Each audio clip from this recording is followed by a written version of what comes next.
You're listening to LSU Daily with Matt Musso, your home for all things LSU sports. Off and running here on another edition of LSU Daily. Welcome in and glad to have you along for the ride. LSU football, they have an off day from spring camp, but made plenty of headlines on Tuesday, I should say in Tuesday's practice. One big return on the defensive side of the ball to touch on what it means for LSU going forward and when could he be back full-time, full participant. We'll talk about that a little bit later on. And also, one very notable thing to continue to watch along the offensive line as well. We'll touch there. LSU baseball, they defeat Nicholls, come from behind victory. 5-run seventh inning punctuated that 5-3 victory on the road at Nicholls, but it was the pitching, specifically William Schmidt, that stole the show and are the story of the game. So obviously I have some thoughts on that as well. Go ahead and get subscribed to the podcast if you have not already. Wherever you get your podcasts, just search LSU Daily. You'll find it. Subscribe. Please share. That is greatly appreciated as well. And, of course, follow me on social media, Twitter X, at Musso Matthew. You can find me on Facebook and on Instagram as well. All right. Let's go ahead and just dive right into it. We'll start with some LSU spring football. Tigers are on the practice field on Tuesday. Give you a few notes that came out of that. They'll be back on the practice field Thursday, and then they'll have their quote-unquote spring game on Saturday, and then a couple more practices actually after that. But the news of the day from Tuesday was that Jacobian Guillory was back out on the practice field and in full pads. That is a phenomenal sign for LSU. I mean, that's a guy, remember, tore his Achilles week 2 of the season against Nicholls and fairly early in that ball game as well. And now 6 months later is on the practice field in full pads. He went through the individual drills. It's important to note he went through individual drills, did not take part in contact. So he was not a full participant, but that is a major sign of him increasing his workload and ramping up. And him doing so at the end of spring is very, very, very encouraging. It's not necessarily surprising because Jacobian Guillory attacked his rehab as hard as he could. And an Achilles is an injury that we've started to see guys, even bigger guys, come back from faster, specifically at the NFL level. But there's no reason that can't and shouldn't trickle down into college. So while maybe it's not, all in all surprising, it's very encouraging because 6 months removed, he's ramping up at the end of spring. You go through summer, you're going to have him back full participant at some point during fall camp, or at least you'll have the option. Maybe they don't push it, but you'll at least have the option there during fall camp, which is very, very encouraging because, again, that's a guy who's definitely going to be a part of your two deep and probably a starter for you. 6th-year guy who was set up for such a massive season a year ago. And, I mean, that was a gut punch to watch him have to go down the way that he did. And he's talked about having unfinished business, and that's the reason he came back. And that in of itself is awesome to see. So now all the work that he put in a year ago to have the potential breakout year he was supposed to have in 24, compound that with his rehab and how he's attacked that, and you could be looking at a massive season for Jacobian Guillory. And again, it's great to see him working back at the pace that he is. That's something to monitor the rest of spring into summer and obviously into fall camp. I don't expect here with what we're looking at 4 practices left for LSU in spring that you'll see Guillory ever be a full participant at this point. But just having him out there is massive going forward for LSU. And again, what it should do is further excite you about the defensive tackle group. Kyle Williams is out there coaching them up really well. A lot of energy. And you've got better depth than you had a year ago. I do believe. I think you set yourself up with a two deep of potentially Dom McKinley and Jacobian Guillory, and then Ahmad Bro and interchange Shadir Mitchell, Shone Washington, those guys, that's strong. And then, I mean, you saw what happened with the freshmen a year ago. You've got some really good freshmen at that group, too. Can one of them rise up? You have a lot of options, a lot more quality options than you did a year ago at that position. I mean, at that position a year ago, heading in, you had Guillory, Paez, and then when Guillory went down, obviously you had to kick Paris Shand in there. You saw more of Ahmad Bro and Don McKinley, the freshman.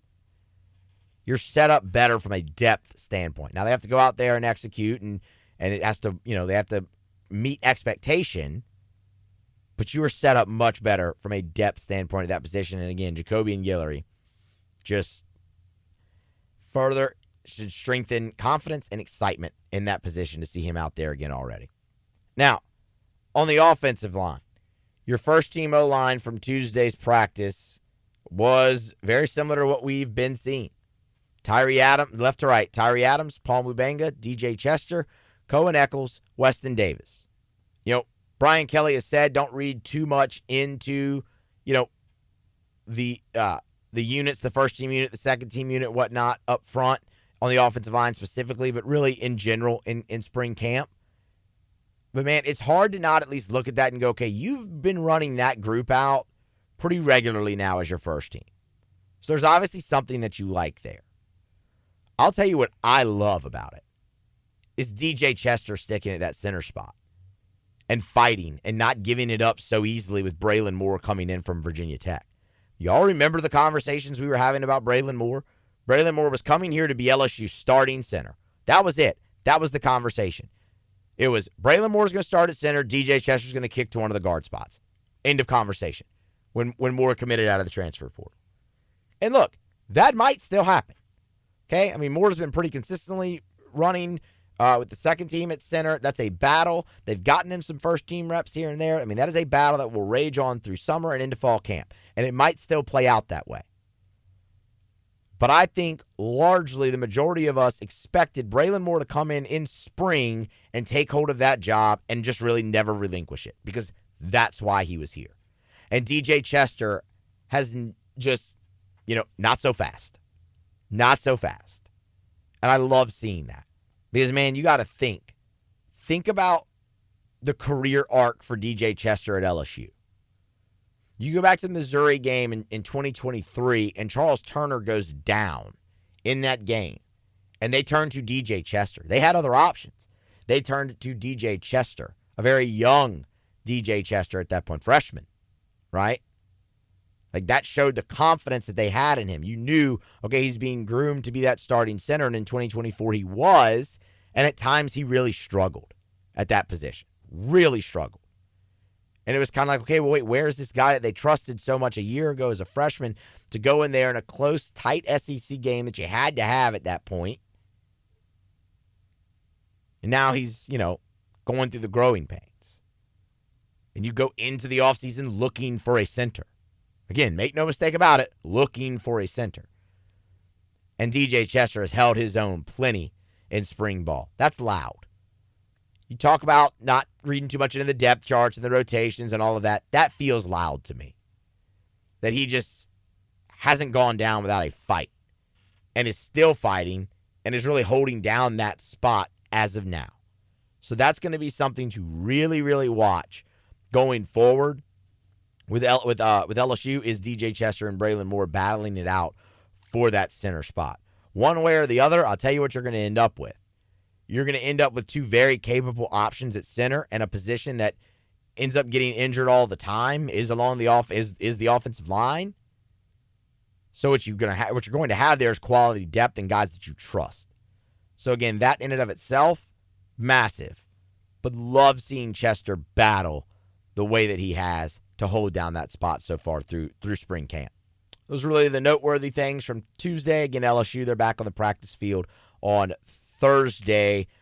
Let's see, 4 more practices left in spring ball. 4 more practices left in spring ball for the Tigers. All right, let's switch gears. LSU baseball, they defeat Nicholls 5-3 on Tuesday night down in Thibodaux.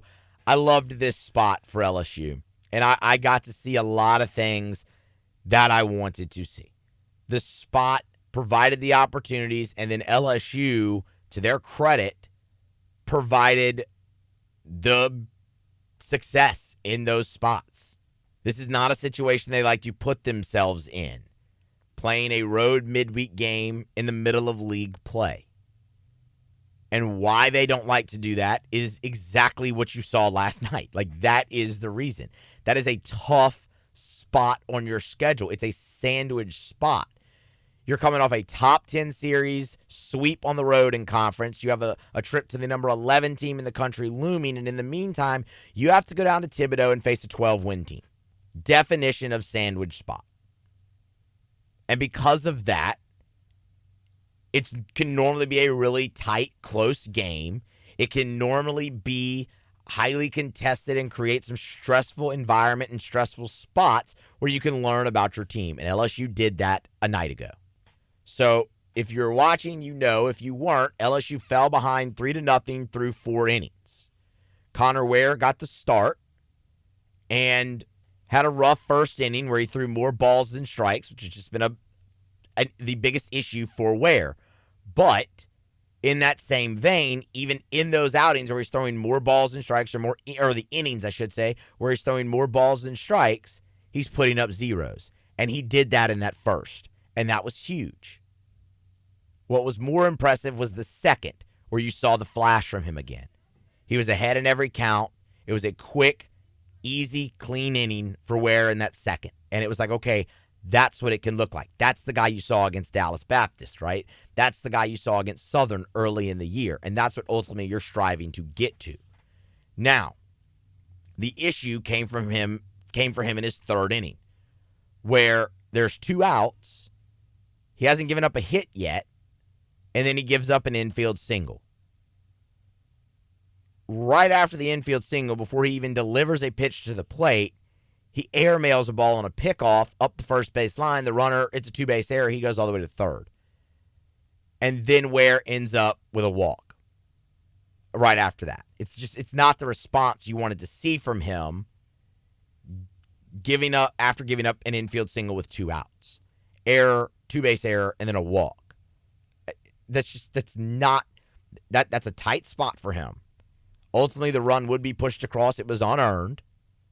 And he would get out of that inning. You look up, it's 3 innings, the 2 hits, the 1 unearned run, and 1 walk. So I look at that and I say, okay, that's an encouraging outing for Ware, but it's still a mixed bag. It still is. The start of the outing wasn't great. The middle of it was better. The end of it got away from him. He's still looking to really kind of put those complete outings together again that he had earlier in the year for LSU in his first 2 outings in particular. But it is also part of a larger trend that I'll talk about on the next episode of Musso at the Box. So get subscribed there if you haven't already, with Ware and how he's kind of able to wiggle off the hook. And while that might be a sign that he's close. So overall, seeing that he might be close, that's very encouraging. So you're down 3-0. And this is where we really get into the clutch relief performances from 2 very important arms for LSU. That's Connor Binge. That's William Schmidt. You go to the 4th inning. That's when Nicholls is pushed across 2 runs. Jaden Newt came in. He didn't have his best stuff at all. Threw more balls than strikes. Walked 2. Ended up giving up a ringing double to deep left center field to the 8-hole hitter who was hitting about 183. That chased home 2 more runs.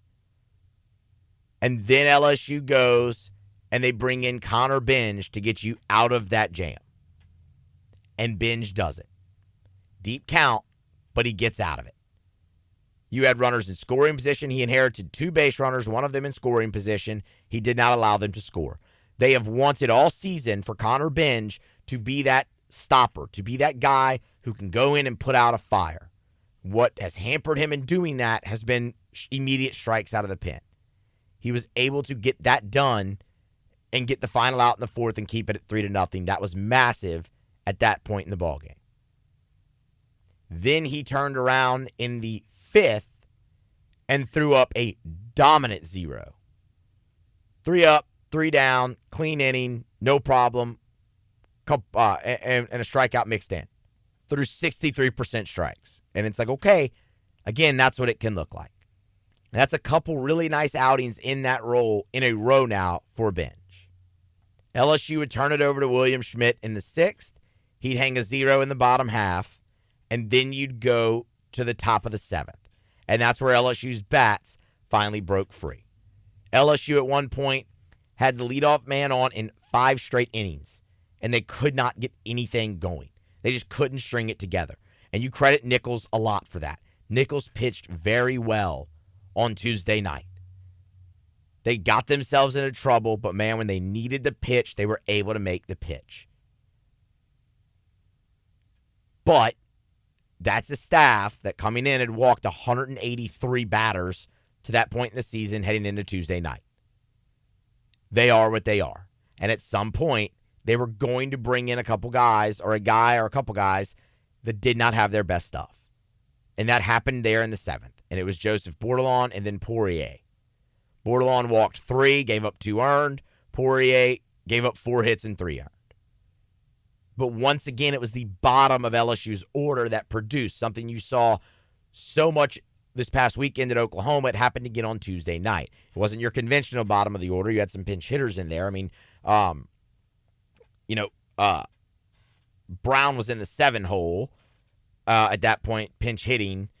Hernandez had come in as well as a replacement, so he was in the 8, and then Stanfield was in his normal 9 spot. But after Milam, so you have the bases loaded, there's walks mixed in there, bases are juiced. Milam gets jammed, but has enough strength to just flip it over the second baseman's glove into shallow right field. That pushes across 1 run, gets LSU on the board. Jake Brown comes up right after that. 2-strike count, beats the shift, ties the game. Hernandez is hit by a pitch to reload the bases. Stanfield due up, 2-strike count, single, gives LSU the lead. That's your 5 spot. What that created was a massive spot for William Schmidt, where this is a guy who has kind of felt the pressure a little bit, especially in conference play, being put in some high leverage spots, and here he is right back into one. You're on the road. You're a freshman. You haven't gotten anything going offensively all night. You finally do. They give you a lead. Can you go back out there and have the shutdown frame? And the way he responded is probably the best inning William Schmidt has thrown all year.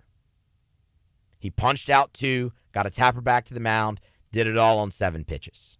That was dominant. He was loose. He was relaxed. He was confident. He was out there smiling. Just looked in the zone. He looked like he was having fun. That's a major part of this game, to have fun. He mixed his pitches incredibly well. He was landing the curve. He even threw a changeup in there, and the fastball played off of it extremely well, as it will, at 97 miles an hour. It even had a little bit more movement to it on Tuesday night. That's what it can look like. And then he just kept his foot on the gas the rest of the way out. Threw up 0s in the 8th, threw up a 0 in the 9th. LSU wins. You look up for Schmidt at 61 pitches, 38 of them for strikes, 4 shutout, no hits. He walked just 2 and punched out 8. 8 strikeouts in 4 innings. I don't know if you'll see him this weekend. My guess is you won't. The earliest you could would be Sunday.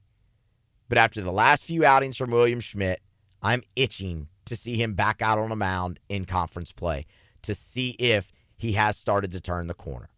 I think your best opportunity for that is probably the Alabama weekend. So you get him another one there in the midweek. But that was excellent.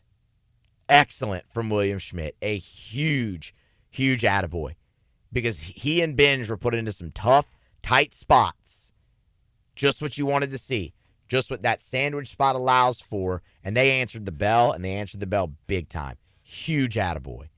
Huge attaboy. In the end, it's another win for LSU. It's their 9th in a row. They are 31-3. They will carry their 10-2 conference record on the road again over to the Plains, face Auburn in a 3-game set. Friday, Saturday, Sunday. We'll have plenty more for you on that one. That's going to be a hell of a series for LSU. That's going to be a really, really tough test. Auburn's playing some great baseball right now, and that's a team that makes you earn every little thing that you get throughout 9 innings. So LSU's going to have to come ready to play. Jay Johnson will meet with the media on Wednesday. They will travel on Thursday. Again, we'll bring you all the coverage here on LSU Daily and on Musso at the Box. Y'all get subscribed.